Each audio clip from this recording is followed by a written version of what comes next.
നമസ്കാരം. അറബി ദിസ് വീക്കിൻ്റെ ഏറ്റവും പുതിയ അധ്യായത്തിലേക്ക് എല്ലാ പ്രിയ പ്രേക്ഷകർക്കും സ്വാഗതം. ഇറാൻ ഇസ്രായേൽ സംഘർഷത്തിൻ്റെ ഭീതിയിലായിരുന്നു പോയ വാരം ഗൾഫ് രാജ്യങ്ങൾ. ഒരു യുദ്ധത്തിലും ആരും ജയിക്കുന്നില്ല, ഒരു യുദ്ധത്തിലും ആരും തോൽക്കുന്നുമില്ല. എന്നാൽ ചില യുദ്ധങ്ങൾ സമാധാനത്തിലേക്കുള്ള വാതിലുകളും തുറക്കാറുണ്ട്. ഇറാൻ ഇസ്രായേൽ സംഘർഷത്തിൻ്റെ അനന്തരഫലവും അങ്ങനെയാകട്ടെ എന്ന് പ്രത്യാശിക്കാം.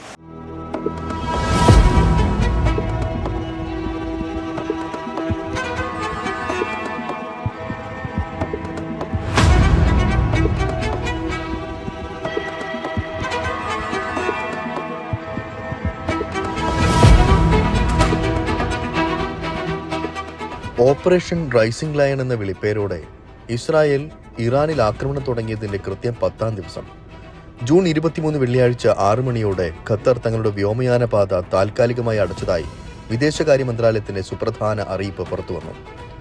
ഇസ്രായേൽ പലസ്തീൻ സംഘർഷം രൂക്ഷമായി തുടരുന്നതിനിടെ ഇറാനിൽ കൂടി ഇസ്രായേൽ ആക്രമണം തുടങ്ങിയെന്ന വാർത്ത ഗൾഫ് രാജ്യങ്ങളിലുടനീളം വലിയ ആശങ്കയാണ് ഉണ്ടാക്കിയത്. അമേരിക്കൻ സൈനിക താവളങ്ങൾ പ്രവർത്തിക്കുന്ന 6 ഗൾഫ് രാജ്യങ്ങളിലും ഇത് വലിയ പരിഭ്രാന്തി ഉണ്ടാക്കി. എന്നാൽ ഈ ആശങ്കകളെ അന്വർത്ഥമാക്കിക്കൊണ്ട് 1 മണിക്കൂറിനകം ഗൾഫിലെ ഏറ്റവും വലിയ US സൈനിക താവളമായ ഖത്തറിലെ US സൈനിക താവളം ലക്ഷ്യമാക്കി ഇറാനിൽ നിന്നും ബാലിസ്റ്റിക് മിസൈലുകൾ കുതിച്ചുയർന്നു.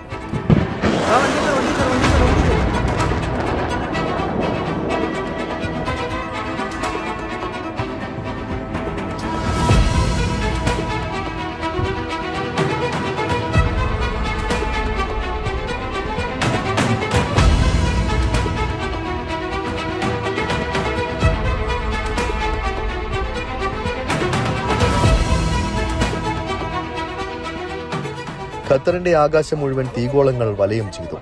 വലിയ സ്ഫോടന ശബ്ദങ്ങൾ കേട്ട് പടുകൂറ്റൻ കെട്ടിടങ്ങളിൽ നിന്നും താമസ സ്ഥലങ്ങളിൽ നിന്നും പുറത്തിറങ്ങിയവർ പരിഭ്രാന്തരായി. ഖത്തറിന്റെ ആകാശം മുഴുവൻ തീമഴ പെയ്യുന്ന അനുഭവത്തിന് സാക്ഷ്യം വഹിച്ചവർ അക്ഷരാർത്ഥത്തിൽ ഞെട്ടി. ജനങ്ങൾ കുറച്ചു സമയം പരിഭ്രാന്തരായി എന്നുള്ളത് ഒരു യാഥാർത്ഥ്യമാണ്. ദോഹയിലെ ആകാശത്ത് മുഴുവൻ തീഗോളങ്ങളായിരുന്നു.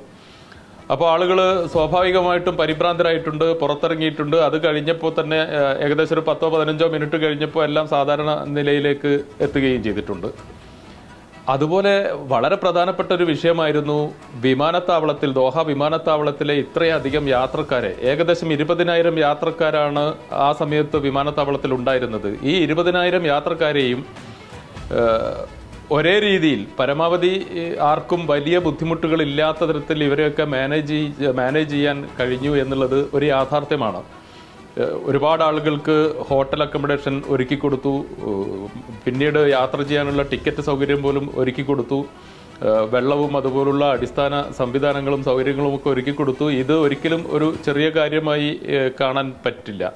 അതേസമയം ചിലർക്കൊക്കെ ബുദ്ധിമുട്ടുകൾ ഉണ്ടായിട്ടുണ്ട്. അത് ഇത്തരം ഘട്ടങ്ങളിൽ സ്വാഭാവികമായും ഉണ്ടാകുന്ന ഒരു സാഹചര്യത്തിൽ ഇത്തരം ബുദ്ധിമുട്ടുകൾ പതിവാണ്. പക്ഷേ ഇതിനെയൊക്കെ വളരെ പക്വതയോടെ കൈകാര്യം ചെയ്യാൻ ഖത്തറിന് സാധിച്ചു. വളരെ സമചിത്തതയോടെ നേരിടാനും കൈകാര്യം ചെയ്യാനും ഖത്തറിന് സാധിച്ചു. 1990 ഓഗസ്റ്റ് 2 ഇറാഖ് കുവൈറ്റിനെ ആക്രമിച്ചതിനെ തുടർന്നുണ്ടായ ഗൾഫ് യുദ്ധകാലത്ത് പോലും യുദ്ധഭീതി എന്തെന്നറിയാത്ത ഒരു ജനത സമാധാനത്തിന്റെയും നയതന്ത്ര മികവിന്റെയും ബലത്തിൽ അങ്ങേയറ്റം അഭിമാനിക്കുന്ന ഖത്തറിന് നേരെ ഇങ്ങനെ ഒരു ആക്രമണം ഉണ്ടാകുമെന്ന് സ്വപ്നത്തിൽ പോലും കരുതി കാണില്ല എന്നതാണ് യാഥാർത്ഥ്യം. താലിബാൻ മുതൽ ഹമാസിനെ വരെ തങ്ങളുടെ നയതന്ത്ര ചാതുര്യം കൊണ്ട് മാത്രം ദോഹയുടെ മണ്ണിൽ അമേരിക്കയ്ക്കൊപ്പം ഒരു മേശയ്ക്ക് ചുറ്റുമിരുത്താൻ കഴിഞ്ഞെങ്കിൽ വർഷങ്ങളായി തങ്ങളുടെ ഉറ്റമിത്രമായി കരുതുന്ന ഇറാനിൽ നിന്നും ഇങ്ങനെയൊരു ആക്രമണം ഉണ്ടാകുമെന്ന് ഒരിക്കലും പ്രതീക്ഷിച്ചു കാണില്ല. ഇത് ഒരു വശമാണെങ്കിൽ മറ്റൊരു വശം ഇതിന് തികച്ചും ഘടകവിരുദ്ധമാണ്.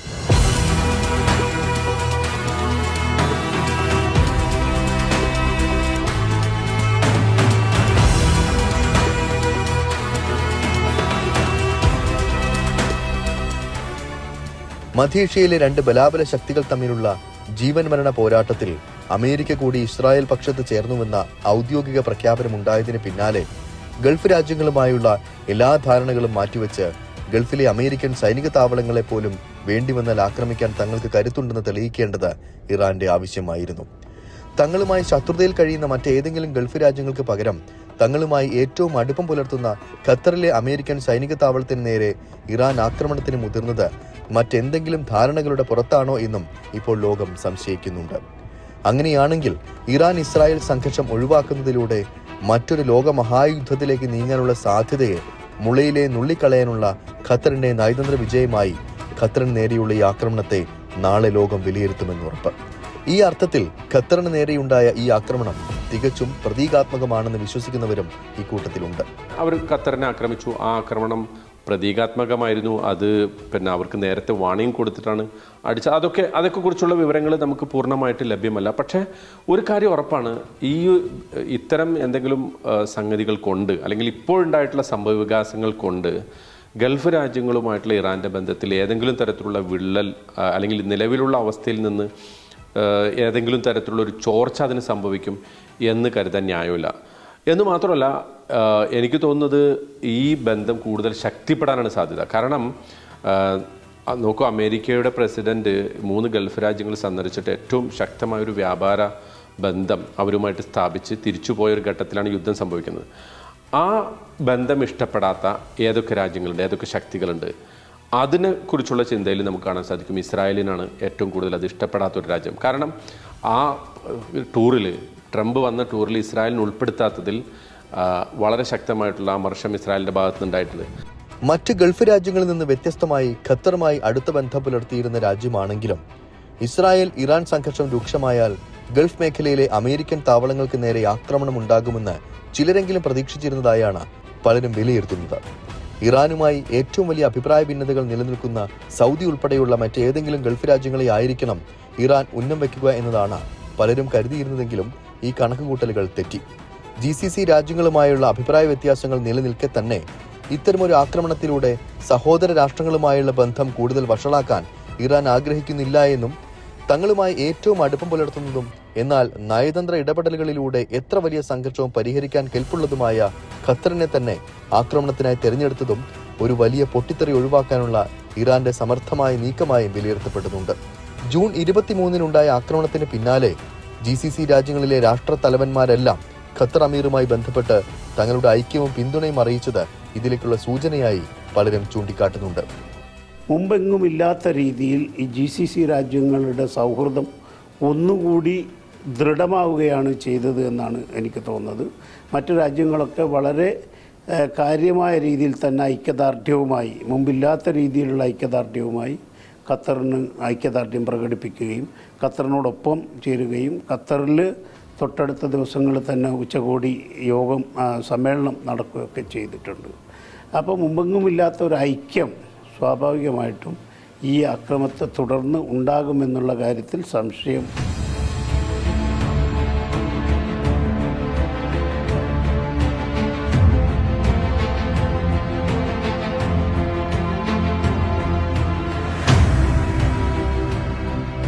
അതേസമയം രണ്ട് രാജ്യങ്ങളുടെ ശക്തി ദൗർബല്യങ്ങൾ തെളിയിക്കപ്പെട്ട ഇസ്രായേൽ ഇറാൻ സംഘർഷം മേഖലയിലെ രാഷ്ട്രീയ സമവാക്യങ്ങളിൽ ഏതെങ്കിലും തരത്തിലുള്ള മാറ്റങ്ങൾ ഉണ്ടായേക്കുമെന്ന വിലയിരുത്തലുകളും ഇപ്പോൾ പുറത്തുവരുന്നുണ്ട്.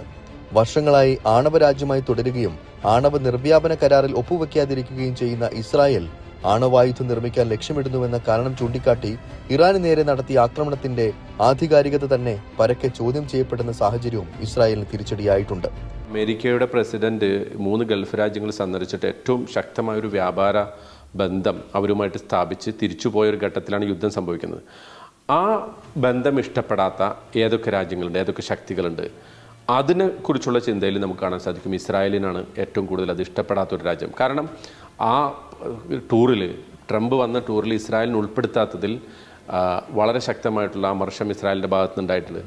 നമ്മൾ ഈ കാണുന്നത് ട്രംപും, ഒരു ഭാഗത്ത് നമ്മൾ കാണുന്നത് ട്രംപും നെതന്യാഹുവും വളരെ സ്ട്രോങ് ആയിട്ടുള്ള ബന്ധം. ഈ ആക്രമണത്തിൽ നെതന്യാഹു ട്രംപിനെ ധാരാളമായി പുകഴ്ത്തുന്നു, നന്ദി പറയുന്നു, ഒക്കെ ശരിയാണ്. പക്ഷേ ട്രംപിനെ സംബന്ധിച്ചിടത്തോളം അദ്ദേഹത്തിൻ്റെ അൺപ്രഡിക്റ്റീവ് ഒരു നേച്ചർ, അത് എന്ന് പറയുന്നത്, ആ അൺപ്രഡിക്റ്റീവ്നെസ് അദ്ദേഹം മനഃപൂർവ്വം കൊണ്ട് നടക്കുന്ന ഒരു സ്വഭാവമാണ്. ആ മനഃപൂർവ്വം അത് കൊണ്ട് നടക്കുന്നതിൻ്റെ സ്വഭാവം എന്താണെന്ന് വെച്ചാൽ അദ്ദേഹം ഒരു ബിസിനസ് ഡീലിൻ്റെ ആളാണ്. തൻ്റെ രാജ്യത്തിനും തനിക്കും വ്യക്തിപരമായി തൻ്റെ കുടുംബം അല്ലെങ്കിൽ ആ ഒരു കോൺഗ്ലോമറേറ്റ് അവരുടെ ഒരു ബിസിനസ് താല്പര്യങ്ങൾക്ക് വേണ്ടിയിട്ട് ഡീലുണ്ടാക്കുന്ന ആളാണ്.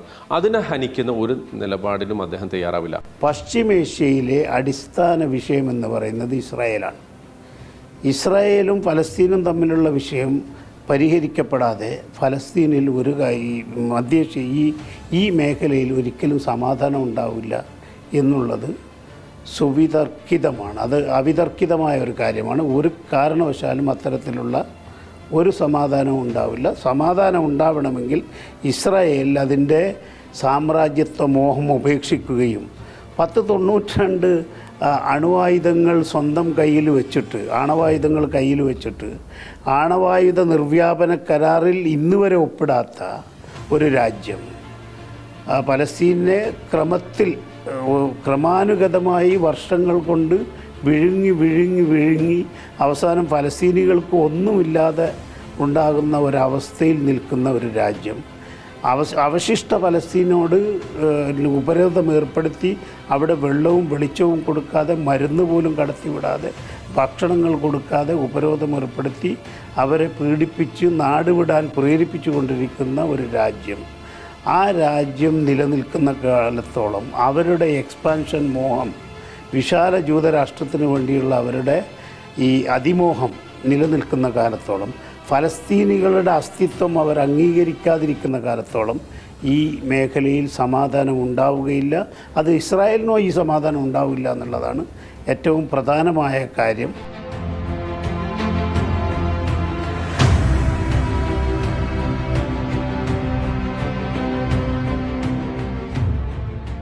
വർഷങ്ങളായി തുടരുന്ന ഇറാൻ ഗൾഫ് ഭിന്നതകളുടെ കാർമേഘം മേഖലയിൽ നിന്ന് നീങ്ങിത്തുടങ്ങുന്ന ഘട്ടത്തിലാണ് അപ്രതീക്ഷിതമായി ഇറാനെതിരെ ഇസ്രായേൽ ആക്രമണത്തിനൊരുങ്ങിയത്. ചൈനയുടെ കൂടി ഇടപെടലിനെ തുടർന്ന് ഗൾഫ് രാജ്യങ്ങളും ഇറാനും തമ്മിൽ രൂപപ്പെടുന്ന ഐക്യത്തിന് വിള്ളൽ വീഴ്ത്തുകയായിരുന്നു ഇസ്രായേലിന്റെയും അമേരിക്കയുടെയും ആത്യന്തിക ലക്ഷ്യമെന്നും ചില വിലയിരുത്തലുകളുണ്ട്. എന്നാൽ ഇറാന്റെ ശക്തമായ പ്രത്യാക്രമണം ഇസ്രായേലിന്റെ പ്രതീക്ഷകൾക്കും അപ്പുറത്തായിരുന്നു. 1967 അറബ് സഖ്യത്തിനെതിരായ യുദ്ധത്തിൽ ദിവസങ്ങൾക്കകം വിജയം കൈവരിച്ച ഇസ്രായേലിന് ഇറാന്റെ പ്രത്യാക്രമണത്തിന് മുന്നിൽ പിടിച്ചു നിൽക്കുക അത്ര എളുപ്പമായിരുന്നില്ല. ഇസ്രായേലിനുണ്ടായ ഈ തിരിച്ചറിവ് നാളെ മേഖലയിൽ പ്രതിഫലിക്കുമെന്നും ഉറപ്പാണ്.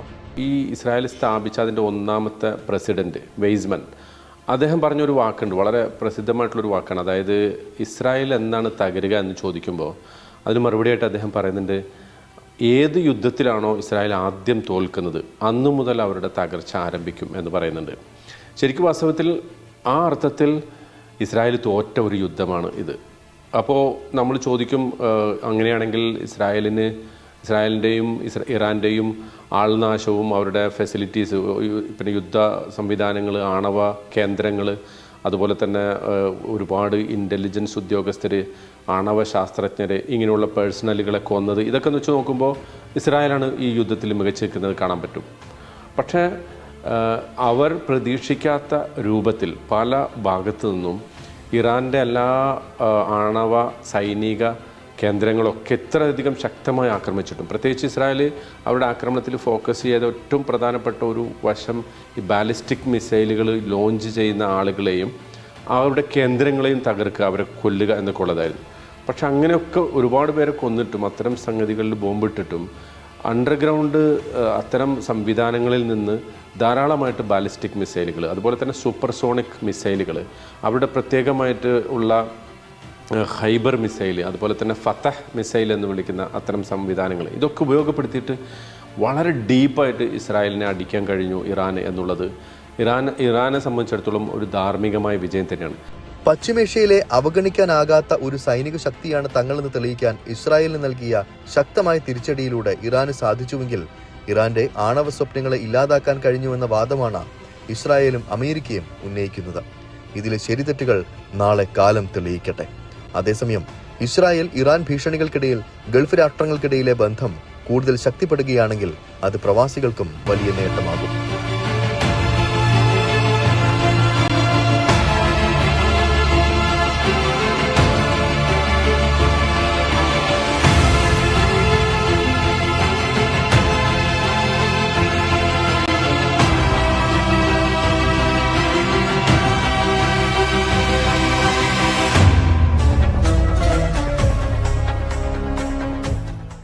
യുഎയിലെ പ്രമുഖ ഓട്ടോ പാർട്സ് വിതരണക്കാരായ പ്രീമിയർ ഓട്ടോ പാർട്സിന്റെ പുതിയ ഷോറൂം അബുദാബി മുസഫയിൽ തുറന്ന് പ്രവർത്തനം ആരംഭിച്ചു.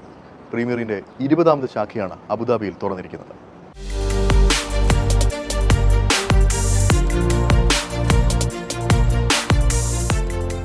പ്രീമിയർ ഓട്ടോ പാർട്സ് LLCയുടെ 20ാമത്തെ ബ്രാഞ്ചാണ് മുസഫ 37-ൽ പ്രവർത്തനം ആരംഭിച്ചിരിക്കുന്നത്. മുൻ ഇന്ത്യൻ ക്രിക്കറ്റ് താരം യൂസഫ് പഠാൻ ഷോറൂം ഉദ്ഘാടനം ചെയ്തു. Premier auto parts group MD Shanavas അബൂബക്കറിന്റെ സാന്നിധ്യത്തിലായിരുന്നു ചടങ്ങ് നടന്നത്.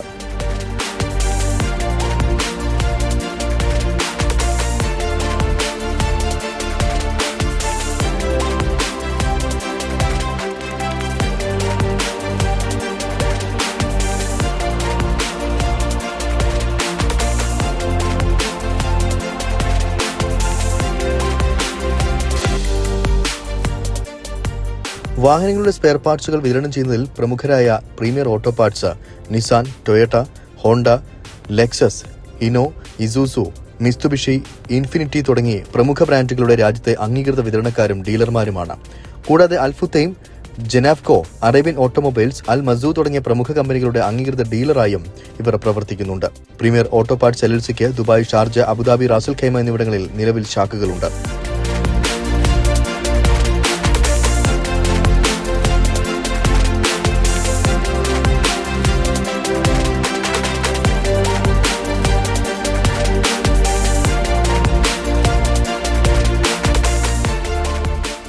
ഉപഭോക്താക്കൾക്ക് കൂടുതൽ സേവനം നൽകുന്നതിനും ഓട്ടോമൊബൈൽ രംഗത്ത് തങ്ങളുടെ സാന്നിധ്യം കൂടുതൽ വിപുലപ്പെടുത്തുന്നതിനു വേണ്ടിയാണ് പുതിയ ഔട്ട്ലെറ്റ് തുറന്നതെന്ന് ഷാനവാസ് അബൂബക്കർ അറിയിച്ചു. ഉദ്ഘാടന ചടങ്ങിന്റെ ഭാഗമായി പ്രീമിയർ ഓട്ടോ പാർട്സ് LLCയിൽ വർഷങ്ങളായി ജോലി ചെയ്തു വരുന്നവരെയും മികച്ച സേവനം കാഴ്ചവെച്ചവരെയും യൂസഫ് പഠാൻ മെമന്റോ നൽകി ആദരിച്ചു. ഉദ്ഘാടന ചടങ്ങിൽ IPA chairman Riyas Kilton, Shamsuddin Nellara, AK Mustafa, Siddique forum group, Abdul Salam Saqafi, Faisal V perfume, Fayas Deepsi തുടങ്ങിയവർ പങ്കെടുത്തു.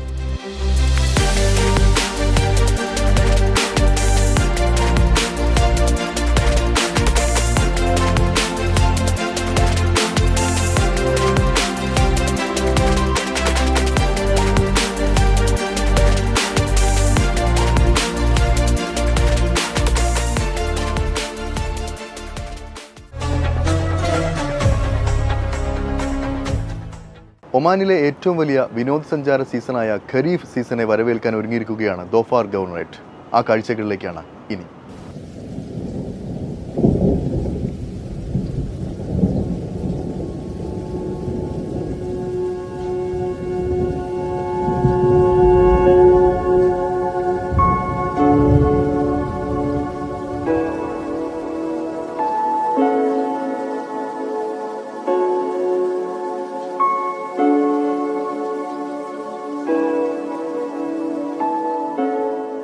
സലാലയിൽ മഴ സ്റ്റാർട്ടായിട്ടുണ്ട്.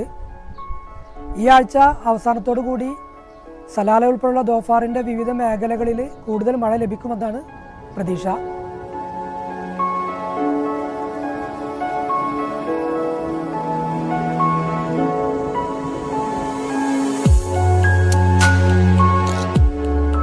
ഒമാനിലെ ഏറ്റവും വലിയ വിനോദസഞ്ചാര സീസണായ ഖരീഫ് കാലത്തെ വരവേൽക്കാൻ ദോഫാർ ഗവർണറേറ്റ് എല്ലാ അർത്ഥത്തിലും ഒരുങ്ങിയിരിക്കുകയാണ്.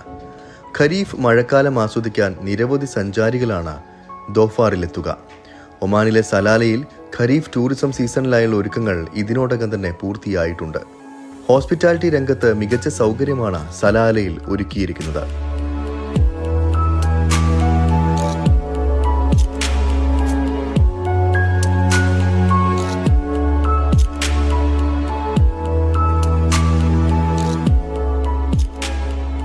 ഖരീഫിന്റെ വരവറിയിച്ച് ജബൽ പ്രദേശങ്ങളിൽ മൂടൽമഞ്ഞിനും നേരിയ ചാറ്റൽ മഴയ്ക്കും തുടക്കമായിട്ടുണ്ട്. ജൂൺ 21 ആരംഭിച്ച ഖരീഫ് കാലം സെപ്റ്റംബർ 21 വരെയാണ് ഉണ്ടാവുക. സലാലയടക്കമുള്ള നഗരങ്ങളിൽ വരും ദിവസങ്ങളിൽ മഴയെത്തുമെന്നാണ് താമസക്കാരുടെയും കച്ചവടക്കാരുടെയും പ്രതീക്ഷ. മഴ ലഭ്യമായി തുടങ്ങുന്നതോടെ മലനിരകളും താഴ്വാരങ്ങളും പച്ചപ്പണിയുകയും വെള്ളച്ചാട്ടങ്ങൾ രൂപം കൊള്ളുകയും ചെയ്യും. ഇതോടെ ഖരീഫ് മഴക്കാലം ആസ്വദിക്കാൻ നിരവധി സഞ്ചാരികളായിരിക്കും ദോഫാറിലേക്ക് എത്തുക. GCC രാജ്യങ്ങളിൽ നിന്നാകും ഇത്തവണ കൂടുതൽ ആളുകൾ എത്തുക എന്നാണ് കരുതുന്നത്. ഇത് എസ്പെഷ്യലി ഖരീഫ് സീസൺ ആയതുകൊണ്ട് നല്ല ക്ലൈമറ്റ് ആണ്. ചെറിയൊരു പൊടിമഴയുണ്ട് and really cool. Climate is also cool and very beautiful to visit Salalah right now. സുൽത്താനേറ്റിന്റെ മറ്റു ഭാഗങ്ങളും ഇതര ഗൾഫ് നാടുകളും വേനൽ ചൂടിൽ വെന്തുരുകുമ്പോഴും സലാലയിൽ മഴക്കാലമായിരിക്കും. ഖരീഫ് സീസണിന്റെ സുഗമമായി നടത്തിപ്പ് ഉറപ്പാക്കാൻ വിവിധ ക്രമീകരണങ്ങളാണ് റോയൽ ഒമാൻ പോലീസിന്റെ നേതൃത്വത്തിൽ നടത്തിയിട്ടുള്ളത്. ടൂറിസം മന്ത്രാലയം ഈ കാലയളവിലേക്ക് വിനോദസഞ്ചാരികളെ ആകർഷിക്കാനായി വിവിധ മാർക്കറ്റിംഗ് ക്യാമ്പയിനുകളും നടപ്പാക്കിയിട്ടുണ്ട്. ഔദ്യോഗിക കണക്കുകൾ പ്രകാരം 2024 ഖരീഫ് സീസണിൽ ദോഫാർ 1.48 ദശലക്ഷം സന്ദർശകരെയാണ് വരവേറ്റത്. ഇത് 2023 അപേക്ഷിച്ച് 9% വർധനവാണ്. ഈ വർഷം ഇതിൽ കൂടുതൽ സന്ദർശകർ എത്തുമെന്നാണ് പ്രതീക്ഷിക്കുന്നത്. GCC രാജ്യങ്ങളിൽ നിന്നായിരിക്കും ഇത്തവണയും കൂടുതൽ ആളുകൾ എത്തുക.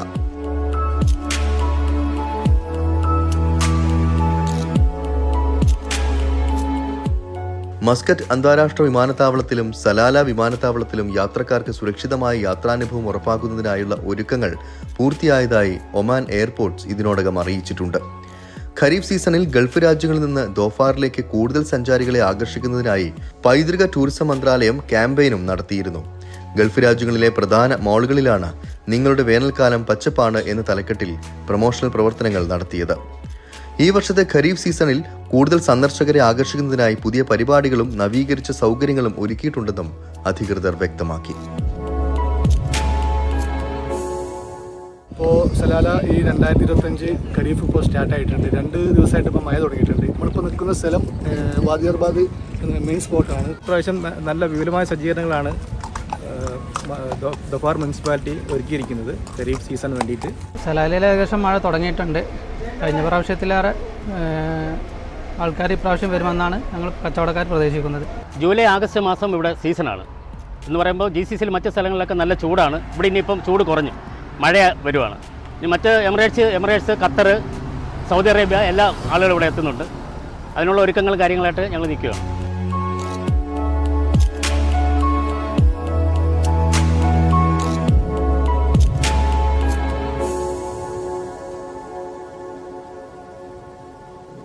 അറബി ദിസ് വീക്കിന്റെ ഈ ഒരു അധ്യായം ഇവിടെ പൂർണ്ണമാവുകയാണ്. അറബിൻ നാടുകളിലെ കൂടുതൽ കൗതുക കാഴ്ചകളും വിശേഷങ്ങളുമായി അറബി ദിസ് വീക്ക് അടുത്തയാഴ്ച ഇതേ സമയം ഇതേ ദിവസം.